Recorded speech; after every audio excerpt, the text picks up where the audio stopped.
I feel like it took me a while to figure out what I wanted to do because of this very problem, which is that I feel like I wish I could be everywhere. Some people end up staying where they are because of this feeling of being stuck in indecision. I think a lot of times we know a lot sooner that I don't like this job, or I don't like this relationship, I don't like this friendship. Getting caught in those maybes. What if I went to this school? What if I dated that person? What if I had been friends with that person? What if I had lived in that dorm room? What if I had moved to that state? Those are the thoughts that drive me crazy. These feelings of like, I wish I could do everything. I wish I could be anyone. I want that job. And you watch these TikToks or YouTube videos and you feel this jealousy. Like you watch a video of a surfer and you're like, I wish I could be a surfer. Go get a surfboard. Like, sometimes it gets hard getting caught up in these what ifs, and I feel like the main point of that is because we are constantly trying to maximize the most out of our life. Why would it not happen? Why would it not come to fruition? I think if anything, some people are afraid that their reality that they want really will come true. And you know what's scary about that is that you could have everything you want and you could still not be happy. Hi. Today I decided to pull out my camera because I was scrolling down TikTok and I was seeing so many different people with so many different careers. And even though I love my career as a tattoo artist, it actually took a really long time for me to figure out what I wanted to do. I feel like it took me a while to figure out what I wanted to do because of this very problem, which is that I feel like I wish I could be everyone. I wish I could have every job. As soon as I would go down one career path, I would feel like I was saying no or shutting the door on a bunch of others. I remember I had a conversation with my mom when I was younger because, you know, throughout school they constantly asked, what do you want to be when you grow up? What do you want to be when you grow up? And in elementary school, it felt like so existential. I was like, what am I going to do? And then in middle school and then in high school. And my mom did tell me that, you know, you don't have to do the same thing your whole life. But I really had this fixed mindset that like I wanted to choose one thing and I wanted that to be the thing that I love and that I was going to do it forever. Well, that's not what happened. I went and got my bachelor's in biology and chemistry, and I did an internship literally every summer, even during the pandemic. And I thought I wanted to be a scientist. And I was doing animal behavior and, you know, how their behavior is impacted by climate change. And it was really interesting to me. My classes were really interesting. I feel like I read a lot of interesting things. I met really cool people, some nice professors, some not so nice professors, some great colleagues and coworkers, and some not. And overall, I ended up after my bachelor's going straight into my PhD program and moving all the way from DC to California. And at the time, you know, when I had so many people in the scientific community saying to me that a master's would be a waste of time, that, you know, if you want to go into research, you might as well just get your PhD. And then like thinking about like what my goals were scientifically, I really wanted to like have my own lab one day because I really liked the mentor I had when I was going to Howard University in DC. So I felt like that was what I wanted, especially after the conference I went to with her. I was like, this is great. Like, I want to talk to other people about science. I want to network. And yeah, then the pandemic happened. And I feel like I didn't realize how much it changed things for me, but it really did. And not to sound like a broken record, because I know that it changed a lot of things for a lot of people. I feel like it was like a great awakening for a lot of people. And for me, I was doing my internship virtually, so I didn't get to go to the university I ended up going to for grad school in person beforehand. So, you know, I was working with these people via Zoom and, you know, everything was okay. I feel like it was fine, but I spent a lot more time with my friends, with my family, out in nature especially. I feel like I went on so many hikes and walks and trails. I feel like because so many things were closed, it made me want to be outside more, which is funny because I'm a homebody, but I think because there were so many people that weren't outside, it was nice also to enjoy outside without a lot of people.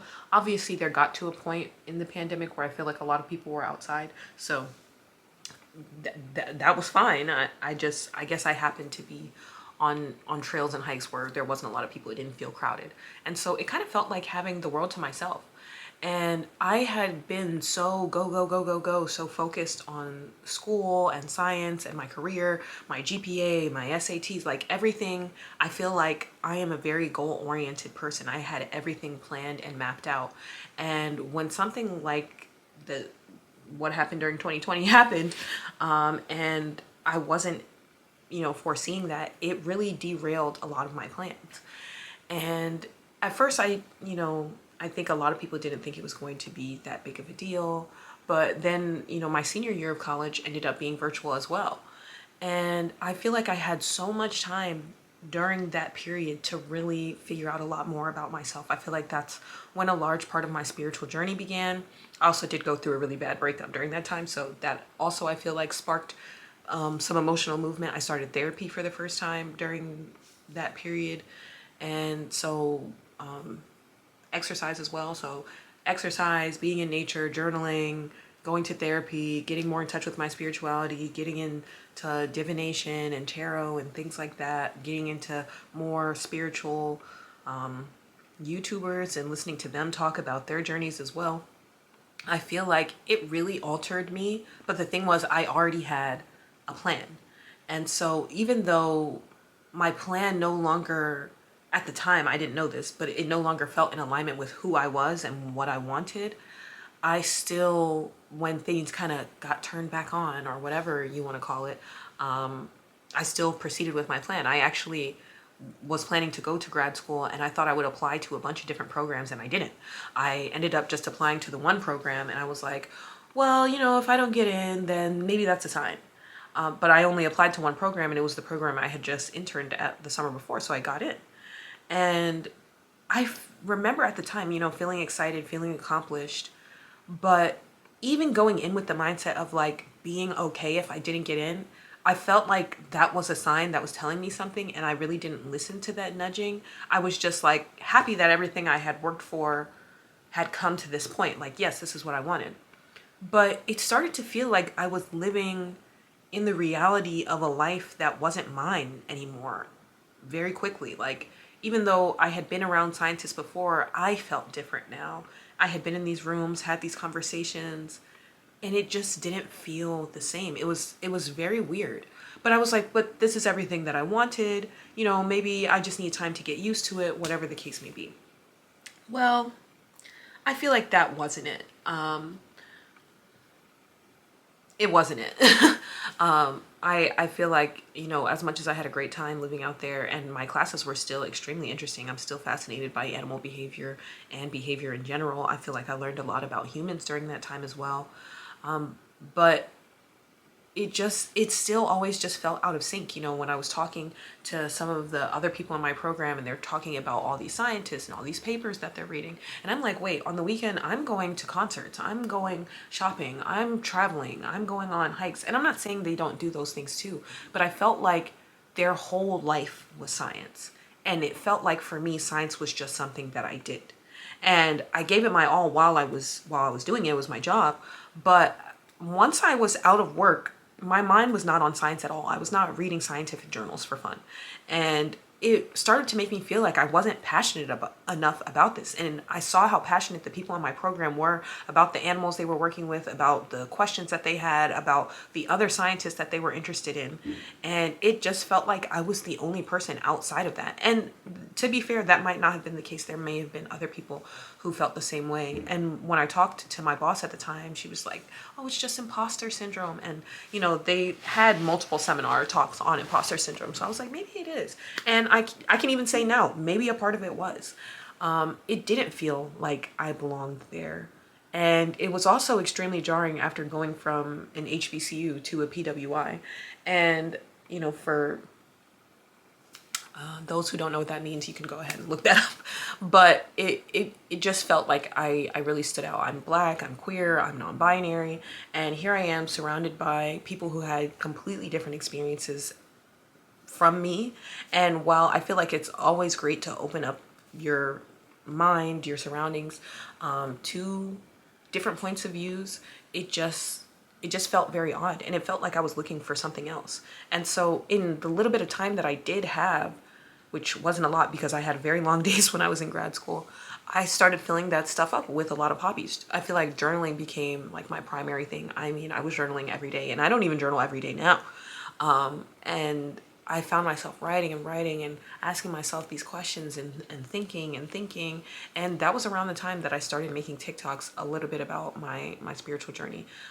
If you scrolled all the way down on my TikTok, you might find them. And I feel like, I was learning a lot about self-forgiveness and acceptance and letting go of the past and being present. I was reading a lot of self-help books. I was listening to audiobooks while I was doing my experiments. Most scientists, they might have their earbuds in listening to podcasts or listening to music, but I found myself just listening to self-help books.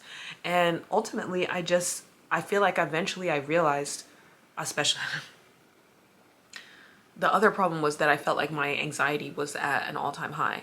And so while I was in therapy, I started having these talks about getting medicated. And I spoke about this on one of my past videos, that I felt like when I took the medication, one, my anxious thoughts and feelings didn't go away. And I realized that, I shouldn't have to medicate myself to get through grad school. If anything, I need to remove what is stressing me out. And even still, I went back and forth for so long about leaving, because I'm like, well, this is everything that we worked towards, and we moved all the way across the country, and you're going to disappoint so many people, and you already told all these people and, people on social media, your friends, your family, whoever, that you're getting your PhD. What would you look like? And how could you just walk away? And I was battling all of these feelings.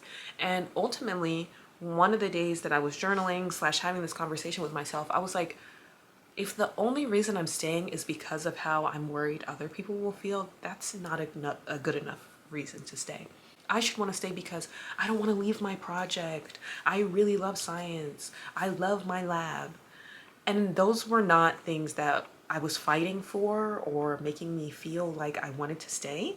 And ultimately, when I finished all of my coursework and all I had was the research left, and I was working on the first chapter of my dissertation, I was bored out of my mind. Not because science isn't fun or interesting. I'm putting that disclaimer out there now. But I realized actually one of the things that I liked about school was the classes. I thought that I would be so happy to be done with my coursework for my PhD, because then I could just fully focus on research. But it really felt for a free-for-all. And I had applied for so many grants trying to get funding, and it just felt like this constant cycle of like trying to beg for money and trying to ask new questions and push the new scientific field. And as exciting as it is to constantly come up with new ideas, I felt like that was actually the only thing that I liked about it. Not because I don't like science, but because like that was the main thing that excited me about science to begin with, that I could ask these really big questions and I could solve them. But the questions that I was asking, and maybe if I had been in a different lab or asked different questions, I feel like were kind of semi questions we already knew the answers to. I was specifically studying how the rising ocean temperatures were affecting fish, and as you can imagine, it was impacting them in a negative way.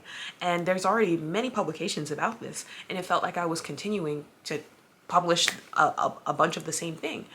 And maybe if I had asked different questions, and even looking back, I was really excited about my psych classes. And I even think sometimes now, like, what if I decide to become a psychologist or something, if I decided to go back to school? I actually still really like school. I don't feel like grad school took away my love for school, but I do feel like making science my job started to feel less happy, less fun, less exciting, and less passionate. It started to feel more like work. And I didn't want a job that felt like work. I didn't want to wake up in the morning and be like, oh, I gotta go to work. Oh, I gotta see these people. Oh, I gotta do these things. I hated that feeling of dread the night before or even waking up. And I had a very hands-off mentor, so that didn't help either. I wasn't close with anyone in my lab. Everyone, I feel like, was very independent. And so because of that, it just made me feel really lonely within that. And I'm able to look back now and say, maybe if I had a different lab or a different mentor, or if I was asking different questions, or if this, that maybe I'd still be a scientist.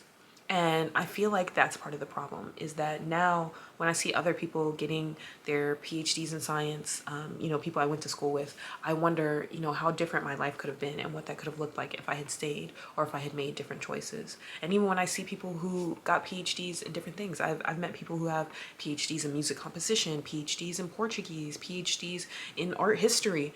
And I as someone who loves to learn, it makes me feel like, well, I want to do that and I want to do that, and what if I did this? And even when I decided to take my gap year after mastering out of my PhD program, like I tried to be a yoga instructor, and by trying to be a yoga instructor, I took a lot of yoga classes to even see if I could pass the however many hours of certification.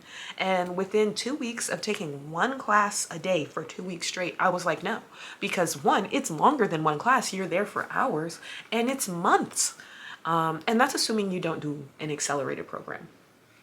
And so I feel like that was, crossed out. I tried to have a crochet business because I really enjoy crocheting. And I realized I didn't like fulfilling like orders. I like just making whatever I want to make. So that was X'd out. And I feel like I had these long list of all these different career goals. And I spoke about this also in my last video, that I ended up just turning to drawing. I found myself being able to get lost for hours drawing, and ultimately that's what I wanted to do. But even when I think back to like when I was a child, I always loved writing. Even what I said recently, like I was journaling every day at a certain point, and I've always enjoyed reading. I am the type of person who will blow through books in a day, multiple books in a day. Like it's actually not worth it for me to buy books. Like I have to go to the library because I read at such a quick pace. And that was something that I used to fill my time with when I was in elementary school, being an only child, and I spent time even in middle school reading a lot. And I feel like that fell off a bit because of my academic endeavors. But now that I have a lot more time as a tattoo artist, well, let me not say a lot more time, but now that I have more free time as a tattoo artist, I feel like I've incorporated those things as well. And I still think like, oh, like what if I became a writer? I would love to write a book. Even when I watch like a lot of scary movies, because I love scary movies, I'm always thinking about like how I could write a scary movie, how it could be scarier, how it could be better, how they could have tweaked the plot a little bit, how they could have changed the ending. And I feel like, even in saying that, I've always been interested in film. And even now, filming for YouTube and editing, I feel like those are things that I'm interested in. Even teaching myself how to play the bass, and I used to play the violin for a short period of time as well. So I feel like even just music is something that I've always been interested in. I've also written poetry. I've actually taken a few creative writing classes. So I feel like short story and poetry is more what I've leaned towards in the past. But I say this to say that I want to do everything. And that's the problem. And I don't mean like it's a problem in a bad way. I feel like it's hard when you have this one lifetime, even though I believe in reincarnation, to decide what it is that you want to do.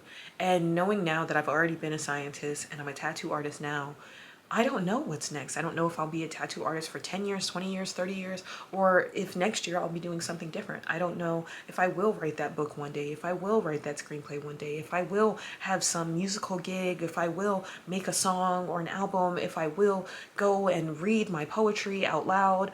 I don't know.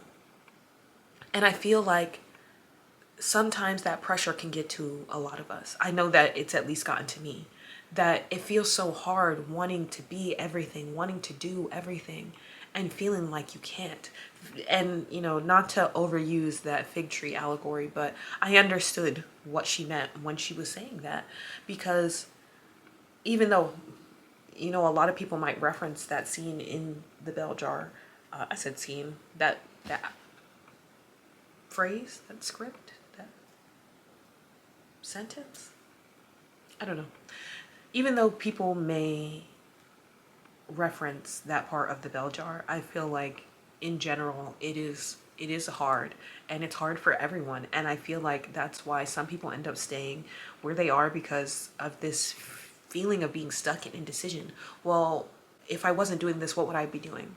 And that was actually the main thing, is like when I was considering leaving grad school, I did talk to my fellow grad students and ask them how they felt about grad school. And I can tell you, pretty much all of them were unhappy. I didn't really hear a lot of positivity. As much as they were excited and in love with what it was that they were researching, grad school itself, they also agreed was stressful and it was hard, and the financial barriers because you don't make a lot of money, and begging for money and having difficult mentors and just things like that. I find that a lot of people struggle with the same things. And so that's why I even decided to make this video, because like I said, scrolling on TikTok and seeing all of these people live these different lives and live these different jobs, in a way, it's nice to be able to live vicariously through them. I feel like that's why we do follow a lot of these influencers and content creators, because we want to see what that life would be like. But it also makes it extremely difficult to realize what it is that you actually want. And I feel like I've tried to go based off of feeling, and I feel like I kept putting it out into the universe that I wanted something I was passionate about. I wanted something I was passionate about. And what I found is I am a multi-passionate person. And there are many people like me who suffer from that same thing. I mean, I've been a barista, I've been a dog walker, I've been a scientist, I've been a teacher, I've been a TA, I've been, I don't even know, the list goes on and on. I've been an RA. Like, I've done so many different things. And what I can say and what I've learned from all of these things is that, to a certain degree, take this with a grain of salt, it actually doesn't matter what you do at all. And I feel like once I relinquished this idea, one, that I had to do the same thing forever, and two, that it would ever be too late to start anything new, that it opened up a lot more doors for me. I don't know if or how long I'll be tattooing for, and I don't know if or what I would be doing next. But I do know that I'm allowing myself to follow what it is that I'm feeling. And if it feels like I want to do something else, if I have the opportunity to do something else, if I have the opportunity to do some of these things at the same time, then I don't see why I wouldn't try to do that. And I know that at times it can be overwhelming. I'm, like I said, a very ambitious and driven person. So I do find myself crocheting and practicing the bass and still writing and reading and filming and tattooing and drawing. And I find a way to make time for all of my hobbies. Number one, that does start a bit with not scrolling. Now, not all hobbies are things you actually can't enjoy media with, because I do crochet and watch YouTube videos. Playing the bass, obviously, I do have to be more consistently focused on what it is that I'm doing.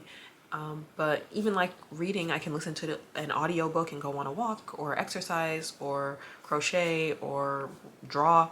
And I know people have heard this term of like hobby maxing. I feel like that's a bit of what I've done, is that I found a way to incorporate my hobbies into my life where it doesn't feel like I have to stop my life to do these hobbies. And because I've made that like pathway for them, I just naturally find ways to incorporate them. For example, like I said, if I'm just sitting there watching YouTube videos for hours, I don't have a problem picking up my crochet stuff and being like, okay, I'm gonna crochet.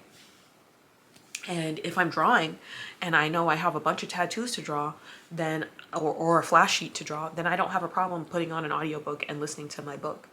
I know that a lot of times I hear from even my friends, them feeling like they don't have enough time to do these things. Oh, I don't have enough time to read. I don't have enough time to exercise. I don't have enough time.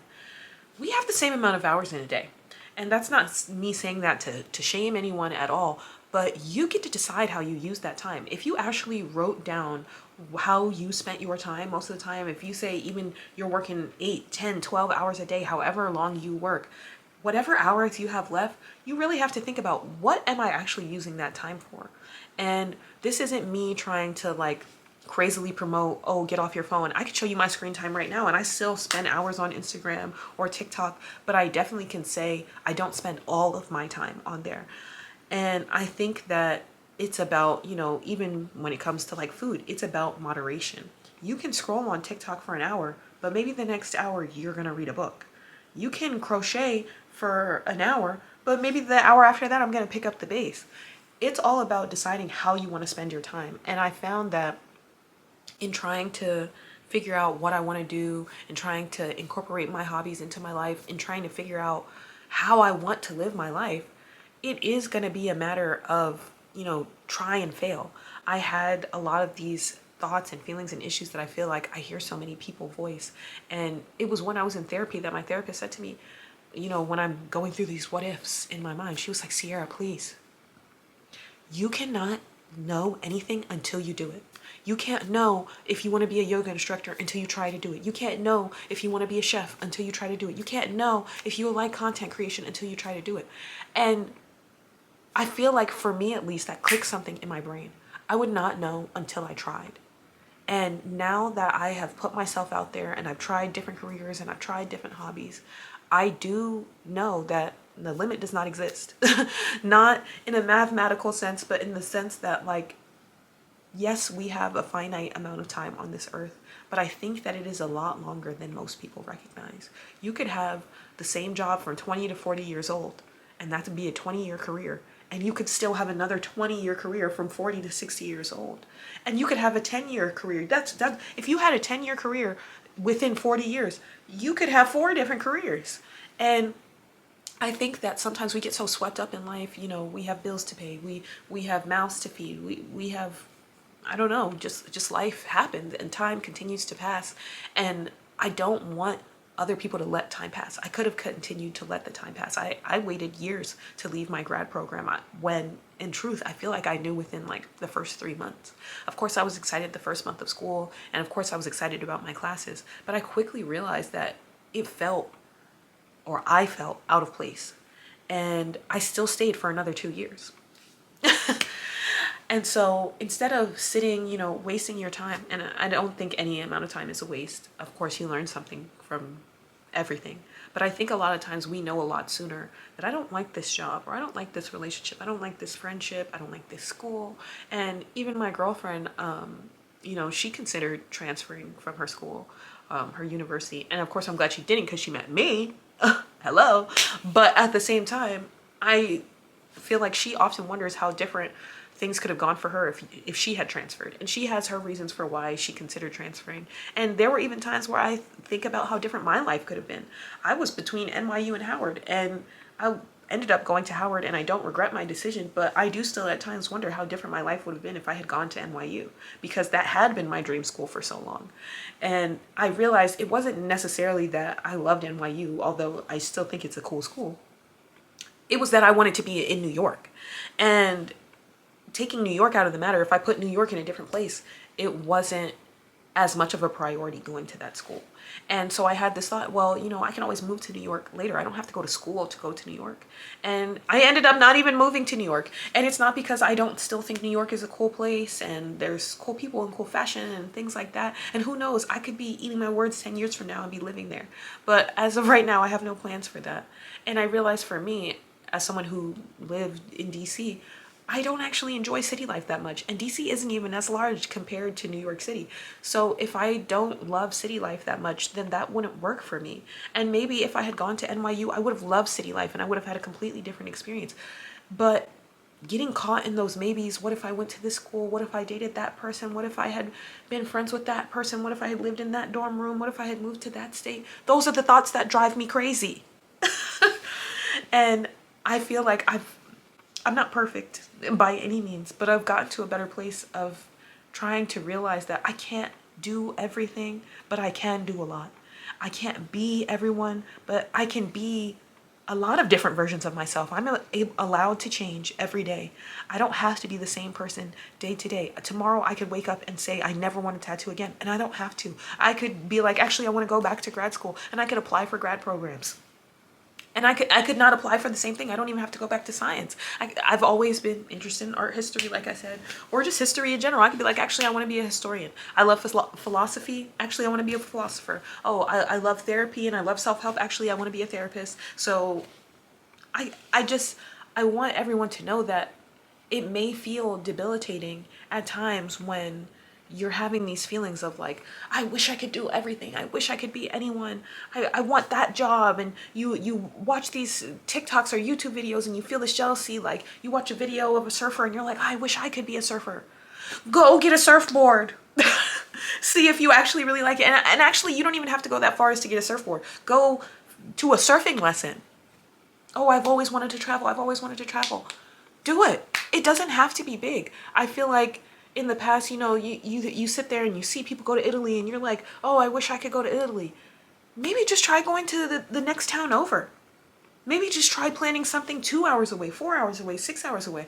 And I feel like a lot of the times we get intimidated because it seems like such this big jump, this big leap into the unknown. When you can take small little steps into the unknown, you can test it out. You can dibble dabble. You don't have to jump straight in. Now, there are some people who love jumping headfirst, and I think that that's amazing. And there are times where I've done that. When I left grad school, I had no idea what I was going to do next. I just knew I was going to move back to the East Coast, and that was it. That felt like diving into the unknown. I felt anxious, especially those first couple of months after. Like, did I mess up? Did I make a mistake? Am I making the right choice? I still don't know. And now that I'm starting to have people in my program graduate from their PhD, I have these feelings of that could have been me. I could have done that. Not that I don't self-correct, because at the same time, I'm like, well, let's not forget why you left.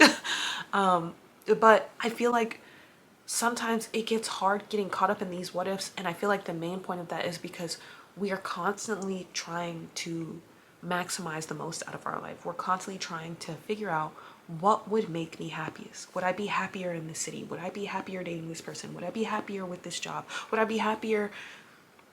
Would I be happier is the main question that I feel like really makes us question our reality of where we currently are and where we think we might want to be. Now, for me, I've used jealousy a bit as a tool. And I know this is going to sound weird to some, but in the sense that I feel like for me at least, that sometimes jealousy points me to what it is that I truly want. If I'm jealous of some things, obviously that doesn't apply, but say I'm really jealous of somebody's physique. And I'm like, wow, her body looks amazing. She looks great. She's in the gym 6 days a week.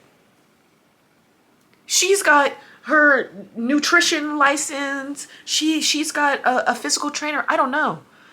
The list goes on and on. But it tells me, at least for me, that that must be something that I want. And rather than continuing to sit there and be jealous and be like, I wish I looked like that, I wish I looked like that, I wish I looked like that. You know what I did? I got a gym membership and I started working out.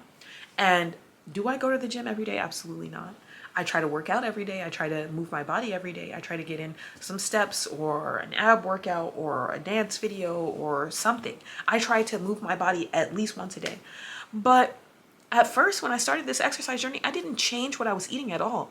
And when I started also paying attention to my nutrition as well as incorporating more movement into my life, especially with tattoo being a sedentary job, as I'm just like sitting for hours a lot of the time, I feel like I realized, oh, this is actually doable. This is accomplishable.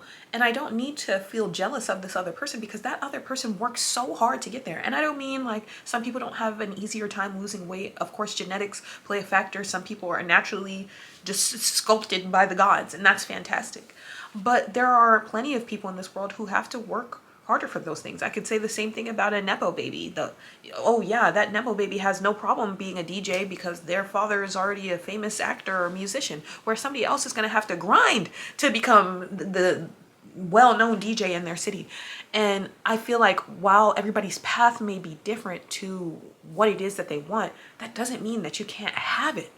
And I think that if we started to accept that, maybe my path might not look like hers, but I can have that, then maybe we would all be a bit happier instead of sitting there scrolling on social media, being jealous of these people and thinking, I wish I had that. I want that. I wish my kitchen looked like that. I wish. Instead of wishing, instead of wanting, and we started doing. I also said this in a past video, I'm done wanting things. And instead of wanting them, I want to have them. So instead of wanting to play the bass, I practice the bass. Instead of wanting to learn how to knit, I started learning how to knit. Like I taught myself, I watched a video. And I think that, number one, when you start doing these hard things, you start to realize that you actually build a lot more confidence from these things. Trying hard things and realizing maybe it's not as hard as I thought, or trying hard things and eventually grasping it, getting good at those things. I feel like all of those things are confidence builders. And I feel like that's the main thing that I've learned from my hobbies. I've learned how much confidence that they bring. And I've also learned that leaving and trying new things and trying again and trying again and trying again are also things that build confidence. All of these things that I've gone through have made me a more confident individual. All of these things that I've tried to do, I've tried to explore, have made me more open to exploring other things as well, open to trying more things. And I think that if everyone was a bit more open, a bit more excited, a bit more something, we don't have to impose these limits on ourselves. We don't have to live a limited life, even if the amount of time that we have on this earth isn't, eternal. And yes, like I said, I believe in reincarnation, but if I don't remember my past lives, then it's kind of a moot point. I can't say, oh, I wish I was a guitarist, but maybe in my next life, I might have been a guitarist in my last life. I don't know. But I feel like our desires tell us something. They tell us that there is something greater than what we're doing, than the life that we're currently living, than whatever it is that we're experiencing, that there's something else out there that is calling to us. And I think if it wasn't meant for you, it wouldn't call to you. Not everyone is called to be a lawyer or a doctor or an engineer, but some people are. And not everyone is called to being a tattoo artist or an author or a screenplay writer or whatever. I have plenty of hobbies, and I still know there are so many more. I'm not into sewing. I could be. I've considered it. Maybe one day. But I don't know.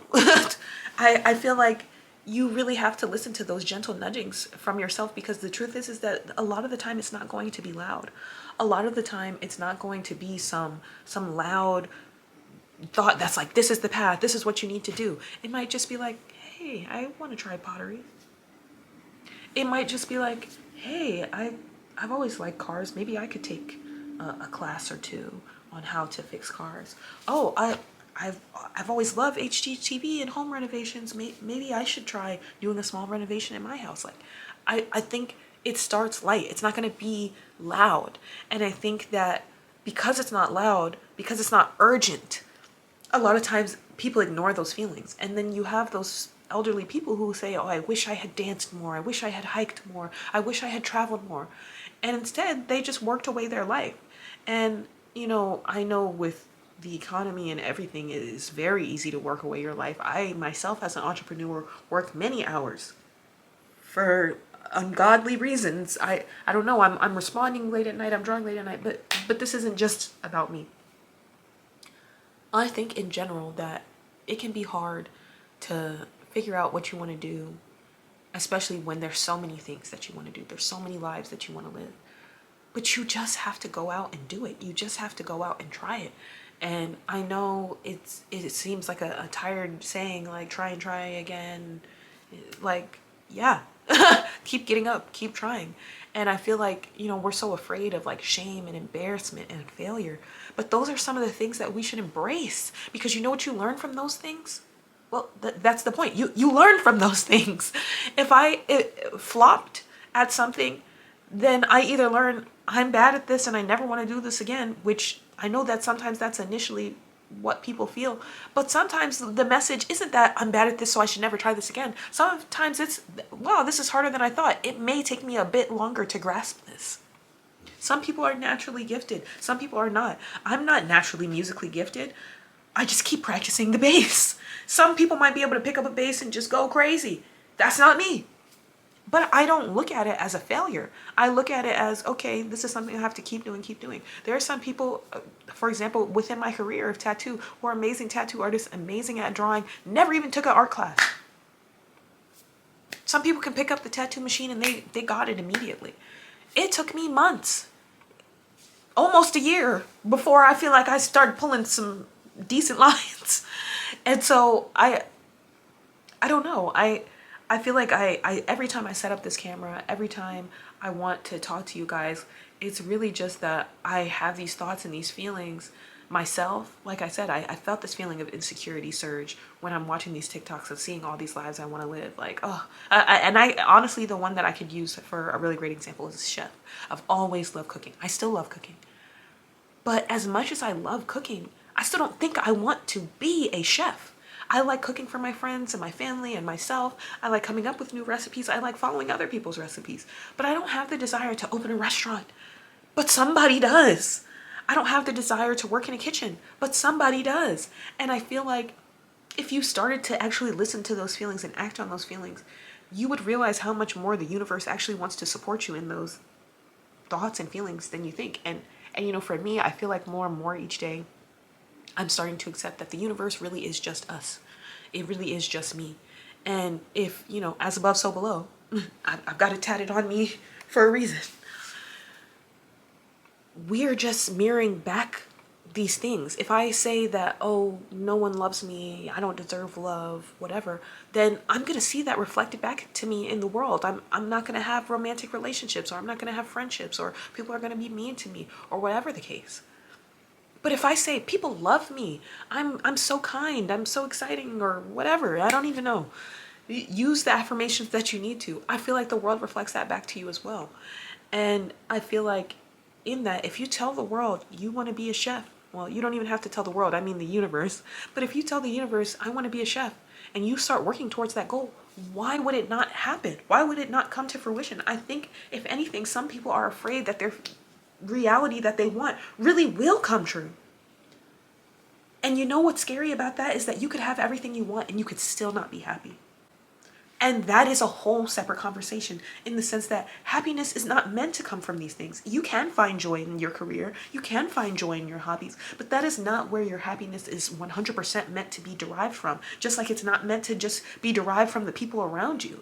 It is something that comes from inside. And also, on top of that, it is something that is a choice. I could not have my bills paid and still decide to be happy. I could be hungry and still decide to be happy. That one might be a bit controversial, but you get what I mean. I'm not saying in the sense that if you're starving, you could want so many things and have so many things. You could be rich. You see rich people all the time and they're still not happy. And I feel like it's because they're looking for something outside of them. Like I said, you can find so much happiness and joy from the things within you and with the things without you. You can find so much happiness and joy from the things outside of you. But ultimately, you have to know that if those things were taken away, if you had no job, if you had no friends, if you had no family, if you had no home even, if you had nothing, would you be okay? And that is something that comes from inside. Those are these internal battles. And I feel like that's a whole, like I said, separate conversation. You have to decide that you want to be happy.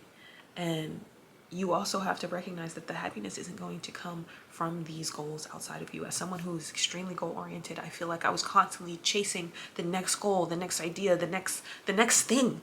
Because I'm like, okay, I got this next. Okay, I got this next. It started to feel more like a checklist. And I was like, wait, but I'm not truly happy. I'm not truly enjoying these things. I've hit these milestones. I hit these goals. And these were things I prayed for, wished for, wanted so badly. And now I have them and I could care less, because it was never about those things. And it's not as if I'm not grateful for those things. I don't mean care less in that regard. I mean in the sense that you could care about those things so much when you don't have them. And once you have them, you realize that they didn't mean as much as you thought they would. A lot of the times that when we chase after things, we're actually chasing a feeling. Oh, I wish I had that job.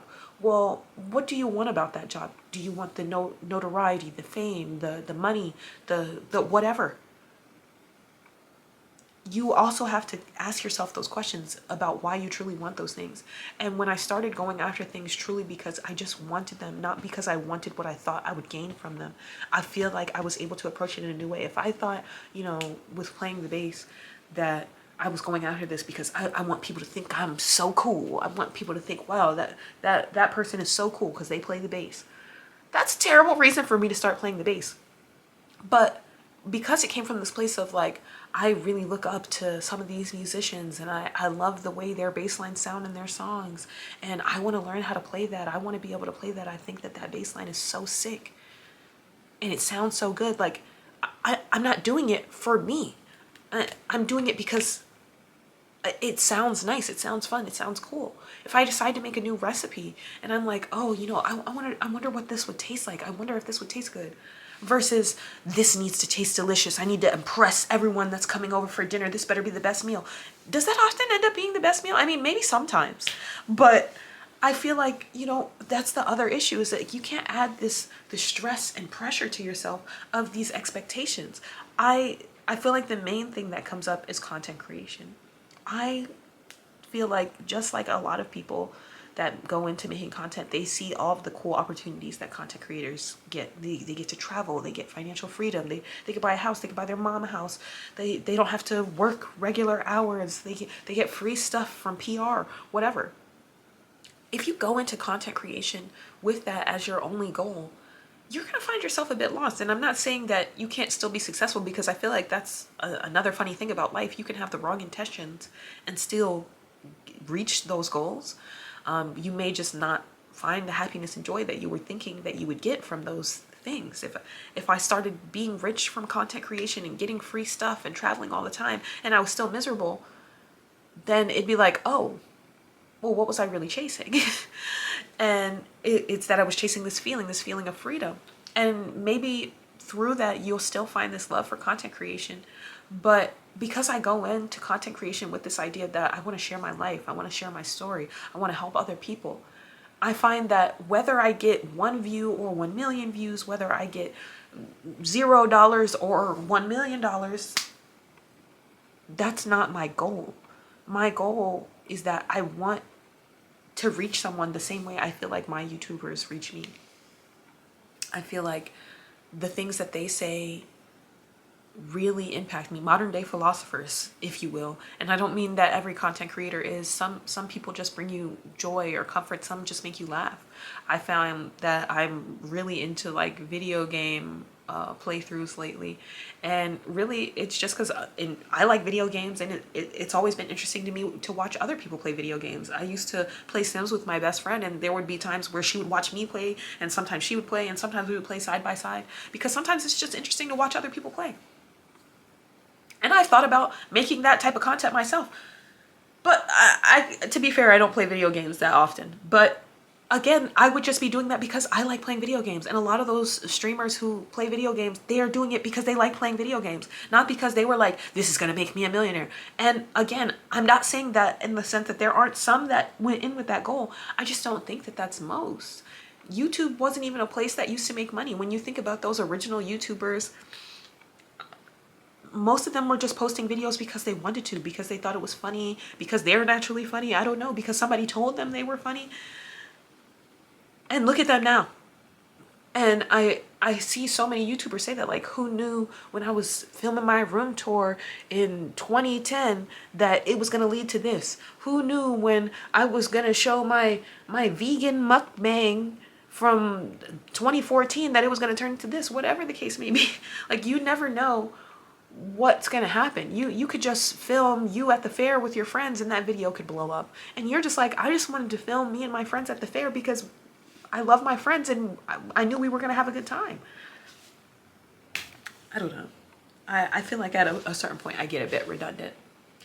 To summarize, I think that it is a hard feeling that you want to try everything, you want to do everything, you want to be everyone. But I think if we allowed ourselves a bit more of the freedom without being tied to what we think that this thing represents or mean, and just allowed ourselves to explore the same way children explore a classroom, and they go from table to table playing with these different toys, these different manipulatives. Can you realize I used to be a teacher? That when you experience those things, that's it. You're just experiencing them. I'm experiencing what it is like to write. I'm experiencing what it is like to play the bass. But I don't have to make myself make these into a career. I don't have to share these things if I don't want to. I don't have to show the world. I can keep these things for myself. A hobby can just be a hobby, and sometimes a hobby can be a beautiful thing that you decide to turn into a job, but it doesn't have to be.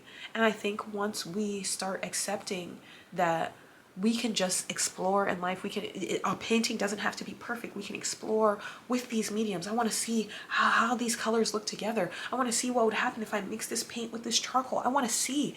Just explore, just try. And I think that was some of the best advice that my therapist gave me. It's not a new advice. I know that advice exists out there already, and it was something that my mom told me. It was something that I feel like I probably heard throughout the world as well, that sometimes you just have to try things.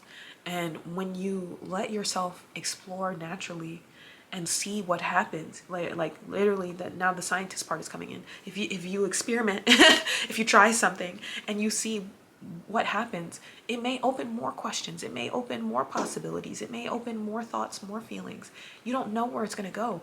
And instead of being afraid of that unknown, instead of being fearful of what might happen, instead of, just in general being like stuck in a state of indecision because you just feel like you don't know, you can just try.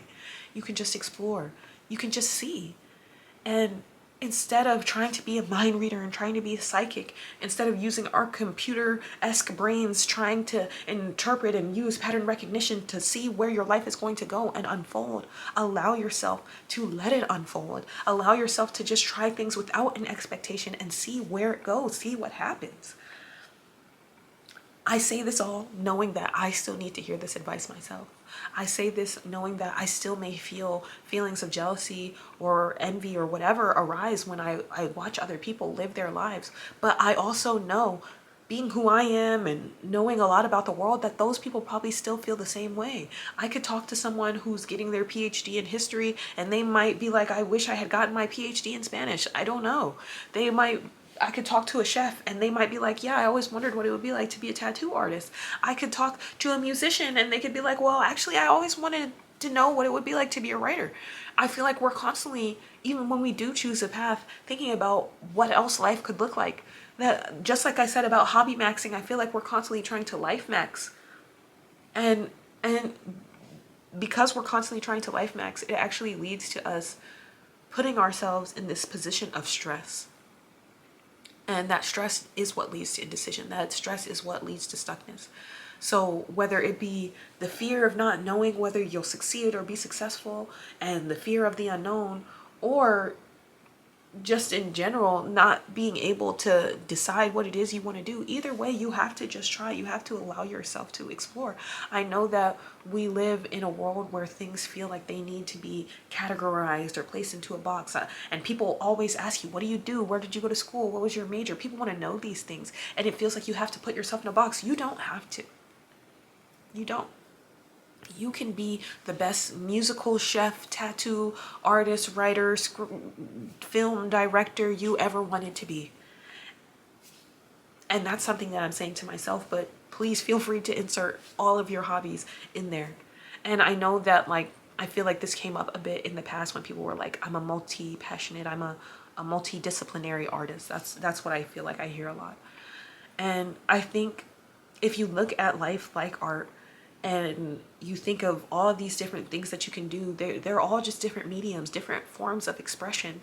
The same way a painter expresses his life, and I said his, expresses their life with the paintbrush, a chef expresses their life with the pan, with a knife, I don't know. And a writer expresses it with a word, with a pen, with a, what is it, typewriter. You have to figure out the ways you want to express yourself. And in this world where there's so many things to do and see, why would you limit yourself to just one? Why would you limit yourself to just one form of expression? You should try to express yourself in as many ways as possible. I think that we are here to create.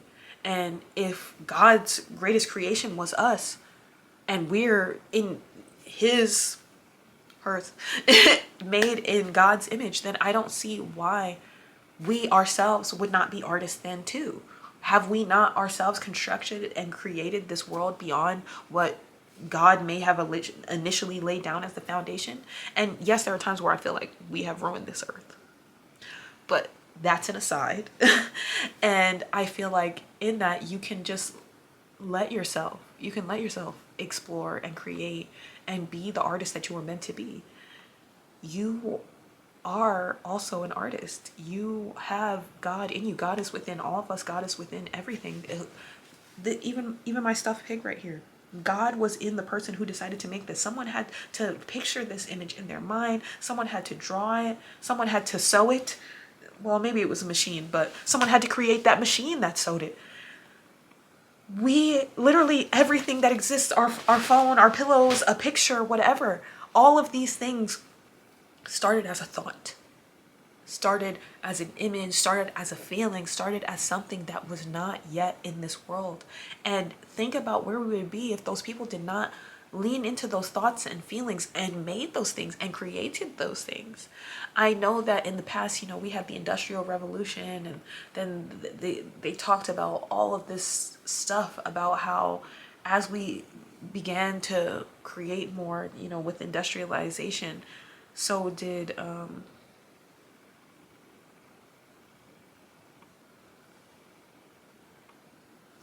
looking for the word. Sorry, I had to look that up because I couldn't think of the word. With the rise of industrialization and invention came more innovation, and as innovation has continued, it has continued to grow at a rapid pace. And I think that, you know, of course there are so many things in this world that could still be created and used to make life a better place, hopefully in repair climate change. I'm hoping for that bio future, eco future, please. But even within that, I feel like because we have made so many things that have made our life easier, it has left us with a lot of time. And you know, they say the idle mind is the devil's playground. I disagree. I think that the idle mind is the beginning of creation. Now, don't get me wrong, some people use that boredom to make terrible decisions, but you can use that boredom as a foundation and a place to create. If you did not have a cell phone, like say we lived just 30 years ago, pre-cell phones, well, I don't know, I guess there could have been those brick phones and the landline and stuff, but I digress.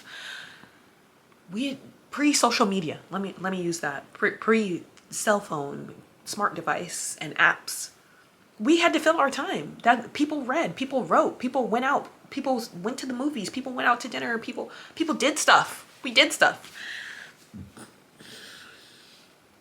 And that was a burp for confirmation.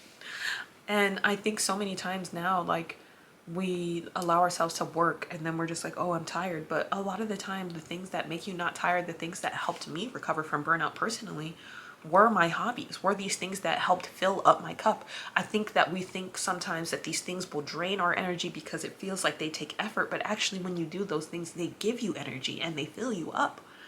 So you have to lean into those things.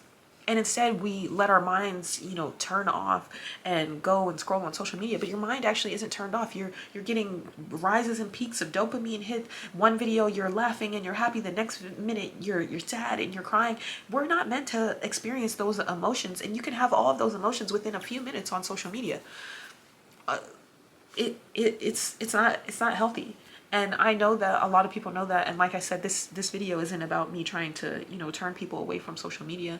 It's more so that instead of using social media as an escape, you should try to fill up that time with the things that actually make you happy.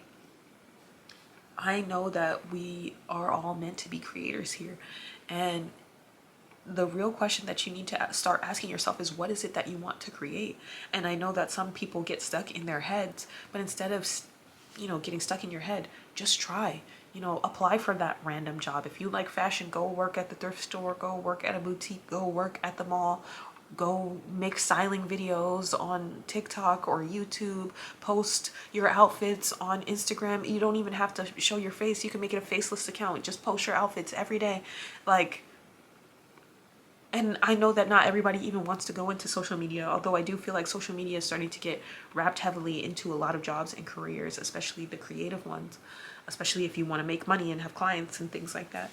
But I don't think that that's necessarily a problem. I think that art is meant to be shared the same way that, you know, a fashion designer will show their artwork, aka their fashion line, on a runway. Why wouldn't you show yours on Instagram? You don't have to be like, oh, but I'm not famous and no one knows me, why would they want to see my outfits, whatever.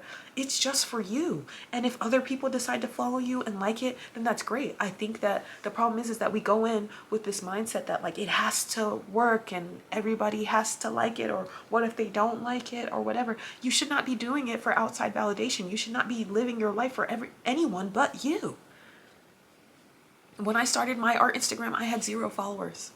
And I still don't have a lot of followers because I don't even post on my art Instagram anymore because I became a tattoo artist. And even still, when I started my tattoo Instagram, I had 0 followers. And now I have like 400 something followers. It's only been a year. And it's not even that I'm pressed. But I still know that I worked hard for every single one of those followers. And I'm happy to have all of them because almost all of them are strangers. Yes, I might have some of my friends or family follow me, but for the most part, those are just people off the internet who saw my art and said, I like that, or that resonates with me, or that person, or something. Allow your artwork to touch other people. Allow your voice to be heard. Allow yourself to be seen. And I know that there's so much fear of judgment and rejection. Embrace it. Embrace it. If people don't like you, so what? If no one wants to watch your video, who cares? You are supposed to be doing your life for you. You're not meant to live your life for somebody else. If you were, it would be their life. And we put also these projections on ourselves of what we believe other people want to see from us. And even still, we find ourselves unhappy. So why would we follow that? I know that it may seem childish or young or whatever, naive at times, but I think the best decision that I made for myself was when I decided to follow what it was that made me passionate.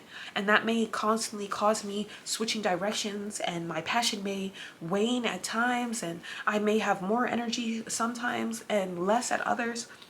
Who cares? I don't. And now that I'm showing up in the sense that, does this make me feel passionate? Does this bring me joy? It has allowed me to approach life in a different way, instead of what will others think? How will others feel? How much money will this make me? Will I be successful? I stopped asking myself those questions. Instead, I asked myself, does this feel right? Does this feel good? Do I like this? Do I like this? Does this make me happy? And those are the questions that really matter. Lean more into that. Like, truly lean more into that. And so even in saying all this to myself, when it comes to these situations of looking at these other people who have these other jobs and possibly these other lives that I wish I could be living, I also remind myself that if that was the life I wanted to live, wouldn't I make steps towards that? Because at least in my case and in my life, I have made steps towards the goals that I truly wanted. And I think when you keep feeling those nudges, those feelings, that you will find yourself going down that path. I feel like the main example for me is that my YouTube channel. I have had the thought for years now to sit down and share my thoughts and feelings. And even the last video that I posted of me sharing my thoughts and feelings, I felt so much resistance. And I was like, wait, like, what if nobody wants to hear about my life? Nobody wants me to share my thoughts and my feelings. Like, nobody cares about me. Who am I in this grand scheme of thing? And ultimately, I had to have a conversation with myself and say to myself that even if only one person watched this video and it touched that one person, that would be enough for me. Because while I am doing it for me, numero uno, and it was what I wanted to say and what I felt like I needed to hear, I also wanted to share it. I could just film and edit and not share it anywhere. It could just be for me. But I decided that I wanted to share it because I know that if I feel this way, there's at least one other person in this world who feels the same way. And chances are it's more than one. And I know because I see so many things that I resonate with online, and I see thousands of people resonate with it as well. And I feel like that's what I want. I want other people to be able to find that community and find what it is that they're looking for and figure out what it is that they want and recognize that they can live the life that they want, that they can be the person that they want, that it's not as hard as it may seem. It felt extremely difficult for me, and at times it still feels difficult. But I think I've gotten to a better place. Confirmation? I don't even know what just fell. I don't know. I think, that's time for me to wrap up the video. But truly, I hope that if you take away anything from this video, that you realize that whatever it is that you're feeling, that you should lean into it more. And you don't have to wait for permission to try something new, to do something new. You just have to go for it. And that's something that I've had to give myself permission with as well. I've given myself permission to try new things, to have new hobbies, to be bad at things. That's a big one. I give myself permission to be bad at stuff. And as someone who has perfectionist tendencies myself, that one can be the hardest, is that I do want to be good at things. I do want to be perfect in a sense. And it's not always going to be that way. And the more you get okay with that, the more you get okay with the ugly pancake or the burnt toast or the coffee that's too sweet or too bitter or whatever, the more that we get okay with those things, I feel like the more those things are normalized. And I think that that should be a goal for the whole collective. That should be everyone. Instead of feeling like you're being judged, you should allow yourself to live judgment free, because by doing so, you give other people the permission to do so themselves. I think that, you know, even whoever is watching this video, we can start that domino effect ourselves. And so maybe today, just give yourself permission to do something badly. Scribble all over the page like a child, run and trip and fall like a child. And I think in general, from being a teacher, I learned so much about allowing things to go wrong or making mistakes, because children are allowed to. We give that freedom, that permission to children, but we don't give it to adults, as if we're not still living this life for the first time, as if there's still not going to be new things that we're constantly learning every day. Give yourself that permission to be a child and have that childlike spirit and wonder and energy to explore, to try new things, to be bad at things. And I've had, you know, children in my class not be able to draw a tree and ball it up and throw it up and say that it's trash. I've had a 2-year-old say that to me because their tree didn't look as good as mine. Why would a 2-year-old have that much pressure on themselves that they think that they need to draw a perfect tree? I can't even draw a perfect tree, and I'm a tattoo artist. I would need to like look at a reference photo. And if I tried to draw a tree from memory, like it probably wouldn't be that great. And so I really hope, if anything, like I think that's what I really want the main point to be, is that you have to give yourself permission to live life, to try things, to be bad at things. And once you give yourself that permission, you're free. You realize that your life is limitless, that you can do anything at any time, at any moment. I could wake up tomorrow and decide to pack everything and move. And if I did, so what? So what? And so maybe if we all had a bit more of this so what mentality, things would be a bit better. So I think I want to pull a card collective today. Oh, that was fast. Ascended Master Lao Shu, Zen Sight, Descending Power.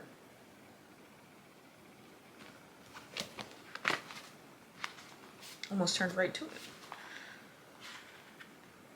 I turned to 26, and this is 28. We bring you the blessing of descending power. This is a powerful downward current of energy that allows for manifestation, for strengthening of spiritual connection to the body, and of bringing your light to the earth. In the spiritual tradition, there is much emphasis on energy rising, yet without the balance of descending power, you will feel lost in your mind, scattered in your thinking, and frustrated in your efforts to see the inspired ideas you receive translated into completed tasks in the physical world. The uprising power helps you shift frequencies and access inspiration, whilst the descending power helps you ground to create. There is a time and place for both the rising and descending currents of divine energy. You are guided to attend at this time to the descending power to make the best progress on your life journey. And I feel like that is a good place for me to end things. The way that I'm interpreting this card is that instead of staying in your mind, start doing. And that's something that I was already saying earlier. At a certain point, you have to stop thinking about your ideas and thinking about the things that you want and thinking about the life that you want to live, and start living it. Start trying it. And I feel like that was literally the point of this video, so that's the perfect card. I love you guys, and I hope that, you know, this reaches someone. I don't really have a send-off outro or something like that yet. Maybe over time, as I get used to talking in front of the camera and sharing my thoughts and feelings and ideas, I'll get a bit better at that. But for now, I'm just wishing you all the best, and hoping that you're able to get out of your head and into your heart.